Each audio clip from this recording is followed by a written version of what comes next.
ಈಗ ಸಿದ್ದರಾಮಯ್ಯ ಕುರ್ಚಿಗೆ ಕಂಟಕ ಎದುರಾಗಿದೆ, ತಾವು ಕೂಡ ಅವ್ರ ಜೊತೆ ಇದ್ದವರು. ಸೊ ಮೂಡ ಪ್ರಕರಣ ಆದ್ಮೇಲೆ ಏನಾದ್ರು ಮಾತಾಡಿದ್ರು ಅವ್ರ ಜೊತೆ ಅಂತ? ಅವ್ರ ಜೊತೆ 2 ಸಲ 3 ಸಲ ಮಾತಾಡಿದ್ದೀನಿ. ಅವ್ರ ಕುರ್ಚಿಗೇನು ಕಂಟಕನೇ ಇಲ್ಲ ಅಂತದಿಲ್ಲ. ಕುರ್ಚಿಗೆ ಕಂಟಕ ಬರೋದಕ್ಕಿಂತ ಅದೇನು ಡ್ಯಾಮೇಜ್ ಆಗಿದೆಯಾ? ಕುರ್ಚಿನೇ. ಕೂರ್ತಕ್ಕಂಥ ಗಂಡು ಬಲವಾಗಿದ್ದ ಅಂದರೆ ಕುರ್ಚಿ ಹೇಗಿದ್ರೂ ನಡೀತಿತ್ತೆ. ಕೂರೋನು ಯಾರು ಅದು ಮುಖ್ಯ.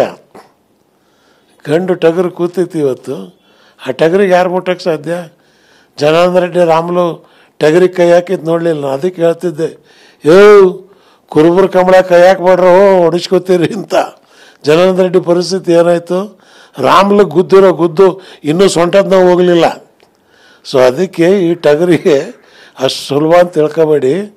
ನಾನು ನೋಡಿದ್ದೀನಿ ಇದರ ಶಕ್ತಿ ಏನು ಅಂತ. ಈಗ ಅಹಿಂದ ಸಮುದಾಯಗಳೀಗ ಸಿಎಂನ ಭೇಟಿ ಮಾಡಿ ಈಗ ಜಾತಿ ಗಣತಿಯನ್ನು ಸ್ವೀಕಾರ ಮಾಡಿ ಅಂತ ಸೋಮವಾರ ಭೇಟಿ ಮಾಡ್ತಾ ಇದ್ದಾರೆ. ತಮ್ಮ ಅಭಿಪ್ರಾಯ ಏನು ಅಂತ ಸರ್? ಮಾಡಲೇಬೇಕು. ಭೇಟಿ ಮಾಡ್ತಿರೋದು ಒಳ್ಳೇದು, ನನ್ನ ಬೆಂಬಲನೂ ಇದೆ. ಜನಗಣತಿ ಬರಲಿ. ಅದು ಯಾಕೆ ಯಾರು ಬೇಡ ಅಂತಾರೆ? ಯಾರು ಎಷ್ಟು ಜನ ಹುಟ್ಸೋರು ಅಂತ ಹೇಳಕ್ಕೆ ನಿಮ್ಗೆ ಯಾಕೆ ನಾಚಿಕೆ? ಈಗ ನಾನು ಹೇಳ್ತೀನಪ್ಪ 11 ನಾನು ಹುಟ್ಟಿಸಿದ್ದೀನಿ ಅಂತ ಯಾಕೆ ಹೇಳ್ಬಾರ್ದು? ನಾವು ಬಚ್ಚಿಡೋದ? ಅಯ್ಯೋ ಮುಂಡವ, ಯಾವ್ಯಾವ ಜಾತಿಯವ್ರು ಎಷ್ಟು ಜನ ಇದ್ದಾರೆ ಅಂತ ಹೇಳಿದ್ರೆ ನಿಮಗೆ ಸಾಂಗ್ಟಿ ಏನ್ರಿ? ನಮಗಿನ್ನು ನಾವು ಹೇಳಬೇಕು, ಹೇಳ್ಬೇಡ್ರಿ ಅಂತ. ಈಗ ನಮ್ಮ ಮನೇಲಿ ಹೆಣ್ಮಕ್ಳು ಯಾರಾದ್ರೂ ಬಂದರೆ ಮಕ್ಕಳಷ್ಟು ಅಂತ ಹೇಳಲ್ಲ, ಮುಂಡ ಮಕ್ಕಳು ಕಣ್ಣು ಹಾಕ್ಬಿಡ್ತವೆ ಅಂತ. ಹೊತ್ತಿದ್ರೆ ನಾಕೆ ಅಂತವೆ. ಸಾಬರ್ಕೇರಿಯಲ್ಲಿ ಎಲ್ಲೇ ಹೋಗ್ರಿ ಹೇಳಲ್ಲ. ಸೊ ಆದರೆ ಇವತ್ತು ಸರ್ಕಾರ ಜಾತಿ ಜನಗಣತಿ ಮಾಡ್ತಿರ್ತಕ್ಕಂಥದ್ದು ಯಾವ ಜನ ಎಷ್ಟಿದ್ದಾರೆ, ಅವ್ರ ಪರಿಸ್ಥಿತಿ ಏನು, ಎಷ್ಟು ವಿದ್ಯಾಭ್ಯಾಸ ಇದೆ, ಆರ್ಥಿಕ ಪರಿಸ್ಥಿತಿ ಏನು, ಇದು ಮಾಡಿದ್ರೆ ಯಾಕೆ ತೊಂದರೆ? ಬಸವಣ್ಣ ಹೇಳಿದಾನೆ ಇದನ್ನು ಮಾಡು ಅಂತ. ಸಮಗಾರ ಹರಳಯ್ಯ ಮಾದಾರ ಚೆನ್ನಯ್ಯ ಅವನಮ್ಮ ಅಣ್ಣಯ್ಯ ಓ ಎಂದು ಕರಿಯರಿ ಕೂಡಲ ಸಂಗಯ್ಯ. ಬಸವಣ್ಣ ಕೂಗ್ಲಿಲ್ವಾ ಶಿವಶಂಕರಪ್ಪ? ಯಾಕೆ ನೀವು ಇಷ್ಟು ಬೇಜಾರಾಗ್ತೀರಿ? ಜಾತಿ ಜನಗಣತಿ ಹೊರಗೆ ಬಂದ್ರೆ ಅಂದರೆ ಬರಲಿ.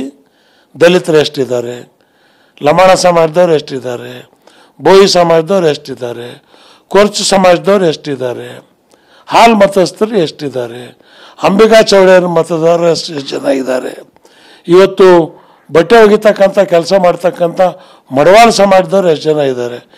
ಇವೆಲ್ಲ ಇದ್ದರೆ ಇದು ನಮ್ಮ ರಾಜ್ಯದ ಸಂಪತ್ತು, ನಮಗೆ ಅಭಿಮಾನ. ನಮ್ಮ ಈ ಸಮಾಜದವರು ನಮ್ಮ ರಾಜ್ಯದಲ್ಲಿ ಇಷ್ಟು ಇದ್ದಾರಲ್ಲ, ಅದು ನಾವು ಬಸವಣ್ಣನ ನಾಡಿನಲ್ಲಿ ಇಂಥವರು ಕೂಡ ಅಂತಸ್ತಿನಿಂದ ಬದುಕ್ತಾ ಇದ್ದಾರೆ.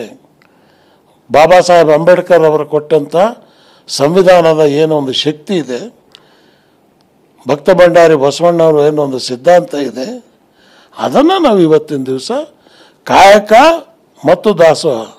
ಏನದು?